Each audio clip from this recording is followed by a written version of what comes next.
Lorsque nous parlons du fait que vous montiez la garde, une sentinelle, nous ne disons pas que vous vous levez pendant la nuit pour prier pour vos propres sujets de prière.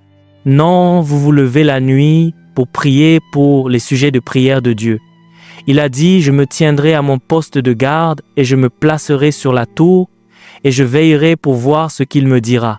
Vous voyez, vous veillez afin de pouvoir accepter un engagement de prière que Dieu vous donnera. Un guetteur n'est pas établi pour prier ses propres prières. Un guetteur est établi pour prier les prières de Dieu.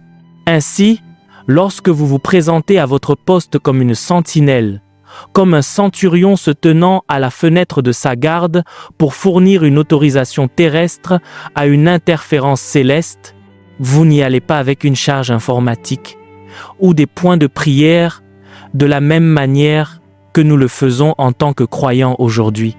Le pasteur dira, écrivez vos points de prière. C'est bien, alléluia, mais cela fait longtemps que je ne me souviens pas avoir prié mes propres points de prière. Cela fait plus de presque 20 ans. Ce que je fais maintenant, c'est que je monte la garde et le Seigneur me donne les sujets de prière. Parfois, c'est de vous qui me dit de parler en prière. Et parce que c'est un travail pour le Seigneur, je ne viendrai pas vous dire que j'ai prié pour vous aujourd'hui. Si vous faites encore cela, vous êtes un bébé qui cherche de l'attention. Mais les gardes sont tenus par des gens qui sont si assurés en Dieu qu'ils peuvent faire des choses secrètement avec Dieu sans en faire la publicité en public. Ainsi, l'homme dit, je vais me tenir à mon poste de garde et j'entendrai ce qu'il me dira. La raison pour laquelle il parle en langue pendant la nuit est de pouvoir être assez calme pour saisir l'insistance que Dieu mettra sur son esprit. Alléluia. Est-ce mal de prier vos points de prière? C'est pas mal, mais c'est un autre niveau. Et la raison pour laquelle ce niveau existe n'est pas pour vos points de prière. Vous pouvez prier vos points de prière sur la route. Priez-les à un autre moment. Mais quand vous vous réveillez pour tenir votre garde en tant que centurion, vous vous réveillez pour entendre quoi? Oh mon Dieu, vous n'êtes pas là. Vous attendez pour faire quoi? Pour entendre ce qu'il vous dira. Ce n'est pas tout ce que vous attendez d'entendre pendant votre garde. Il y a aussi des moments où le royaume des ténèbres viendra vous interroger et vous poser des questions. Combien d'entre vous ont déjà été tentés? Avez-vous été tentés? D'accord. Certains d'entre vous n'ont jamais été tentés. Vous vivez sur une île de grâce et Satan n'est pas à votre portée.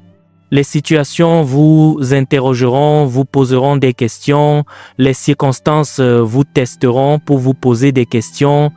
Chaque fois que vous voyez une perplexité autour de votre vie, c'est Satan qui utilise les situations pour vous poser des questions et vous devez savoir comment répondre. Une partie de ce que vous obtiendrez lors de vos veilles, ce sont les réponses précises à donner aux situations, à donner aux circonstances quand Satan veut passer par les situations pour vous poser des questions. Et il y a donc deux choses que nous recevons lorsque nous montons la garde. La première chose que nous recevons est quoi? Ce que le Seigneur vous dira. Et ensuite, deuxièmement, vous recevez quoi? Une réponse pour répliquer quand vous êtes repris. Cela signifie que les guetteurs ont des réponses. Un minimum de réponses est alloué aux guetteurs parce que c'est la pratique de monter la garde qui vous rend accessible aux réponses divines. Quand vous voyez la vie d'un homme et que c'est comme s'il avait des réponses à tous les défis qui accablent les autres, sa vie semble simple, sa vie semble facile. Vous voudrez vivre sa vie. Comme quelqu'un est venu me voir et m'a dit « J'aime votre vie, seule ma femme vous contredirait sur ce point », je vous assure que 90% d'entre vous dans cette salle ne peuvent pas vivre ma vie, mais la raison pour laquelle elle semble facile est que Dieu fournit des réponses. Où est Sœur Faith? Elle m'a envoyé un message texte. Où est-elle? Elle m'a envoyé un message texte et a dit « Vous donnez l'impression que le pastorat est facile. Vous donnez l'impression que le ministère est une bonne chose. Si vous n'êtes pas appelé, ne nous rejoignez pas. C'est une vie de péril. Et si vous n'avez pas de réponse, vous êtes comme quelqu'un qui erre dans le désert. Lorsque vous montez la garde, le Dieu des réponses vous rencontre et vous donne la sagesse sur la façon d'aborder les questions que les défis de la vie présenteront sur votre chemin quotidiennement. Lorsque vous montez la garde, Dieu partagera avec vous le fardeau qui pèse sur son cœur. Vous commencez donc à pratiquer la prière non pas au niveau de votre besoin, mais au niveau du besoin de Dieu. Et quand vous faites cela, cela signifie que vous devenez un personnel stratégique précieux dans la mise en œuvre du plan de Dieu dans votre génération. Et ainsi, quand la bête vient pour tuer, Dieu fera des efforts supplémentaires pour s'assurer que vous êtes en sécurité parce qu'il a besoin que vous vous teniez sur votre haute tour pour accéder à ce qui est sur son cœur. Il a besoin que vous créiez une légitimité pour son intervention. Oh, vous n'êtes pas avec moi.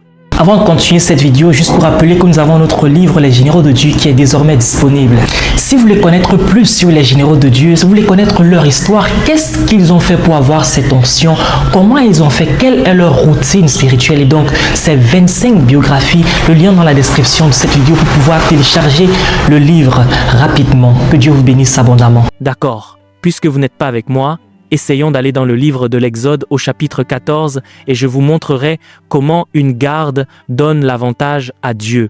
Dans l'Exode 14, du verset 20 et 1 au verset 24, s'il vous plaît, aidez-moi à dire à votre voisin, je me tiendrai sur mon mur, je me placerai sur ma tour. C'est l'appel que le Seigneur met à notre disposition au cours de cette année. Nous voulons nous tenir à notre poste de garde. Alléluia. Nous voulons nous tenir sur notre haute tour. Alléluia. Dieu veut que vous participiez à ce qu'il veut faire et il a tellement de réponses à vous donner, des réponses aux défis de la vie. Vous savez, quand vous commencez à dialoguer intimement avec Dieu, vous commencez alors à connaître Dieu. D'après ma propre expérience de marche avec Dieu, je peux vous dire quelque chose sur Dieu. Premièrement, Dieu ne parle pas beaucoup. Est-ce qu'il vous parle beaucoup? Il ne parle pas beaucoup. C'est ainsi qu'il est. Mais il répond beaucoup. Cela signifie que si vous priez, si vous demandez beaucoup, il vous répondra beaucoup. Mais en ce qui concerne la parole, Dieu est un introverti. Il ne parle pas beaucoup. Êtes-vous ici? Donc si vous voulez l'entendre vous répondre, que ferez-vous? Tenez-vous à votre garde et placez-vous sur votre haute tour. Parfois, les attaques que Dieu permet d'entrer dans votre vie suggèrent vos heures de garde. Vous devez comprendre et devenir conscient de la science des attaques autour de votre vie. Essayons encore. Combien d'entre vous ressentent des attaques pendant la nuit? Quelque chose comme celui qui fait comme ceci et vous dites « essayons encore ». Très bien. Ce n'est pas nécessairement, c'est du diable, mais ce n'est pas tout à fait mauvais. Ce que cela signifie, c'est que à ce moment-là, vous étiez censé veiller. Donc, si vous vérifiez quand cette chose est venue vous prendre à la gorge mercredi ou vendredi, vous découvrirez peut-être que c'est à la même heure. J'essaie de vous apprendre à comprendre vos propres veilles uniques. Ô mon Jésus, ma classe est amorphe. Je veux vous sauver. Je veux vous sauver de l'emprise pour vous libérer. Mais vous devez rester avec moi. Vos attaques ont une science autour d'elles parce qu'elles sont occasionnées par une entité intelligente. La raison pour laquelle l'entité a eu accès à vous en premier lieu est que vous êtes devenu vulnérable.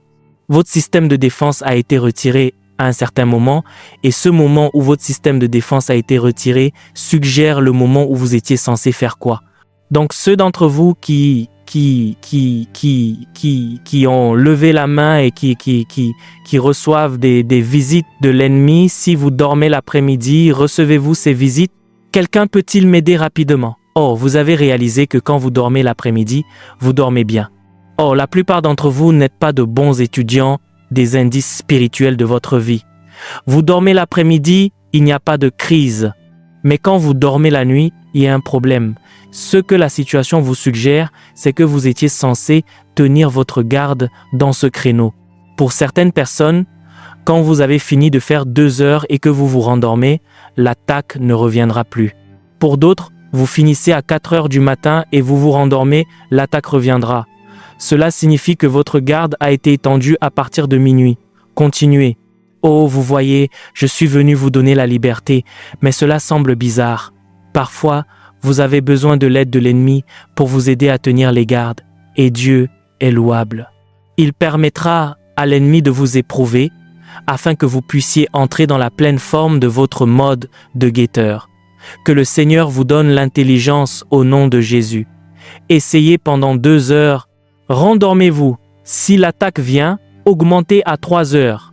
Vous trouverez quand dormir sera pratique et quand veiller est prescrit, et vous connaîtrez votre propre échelle de garde. Chaque guetteur a sa propre échelle, et si vous remplissez les exigences de votre échelle, quand la mort vient dans le pays, elle ne vient pas pour vous. Êtes-vous avec moi? J'ai appris une chose ou deux en marchant avec Dieu, et j'ai la liberté maintenant, cette année, la liberté de partager des choses étranges avec vous que j'ai reçues de la table de la marche avec Dieu.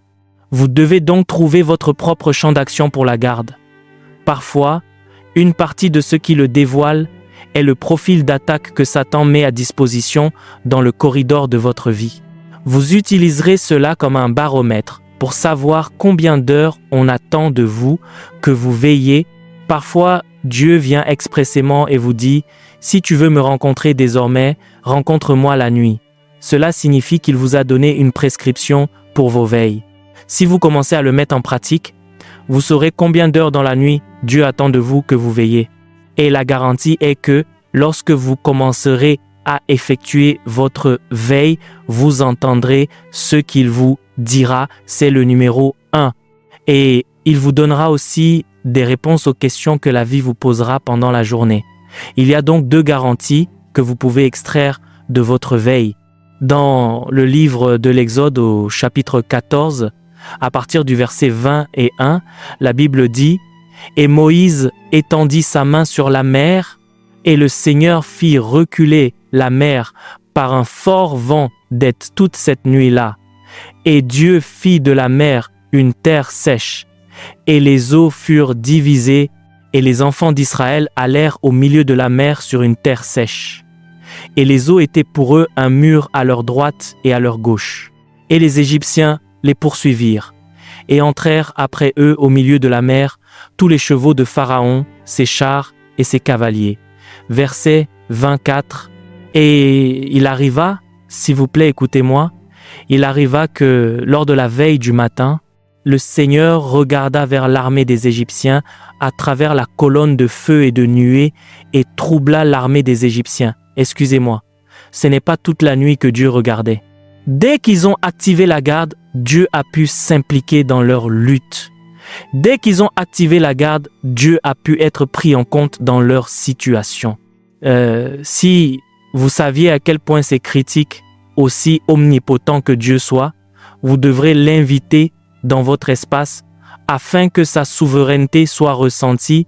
Dès que ce fut l'heure de la garde, Dieu s'est impliqué dans la lutte et il a commencé à troubler les Égyptiens. Juste au cas où vos propres Égyptiens auraient passé du bon temps.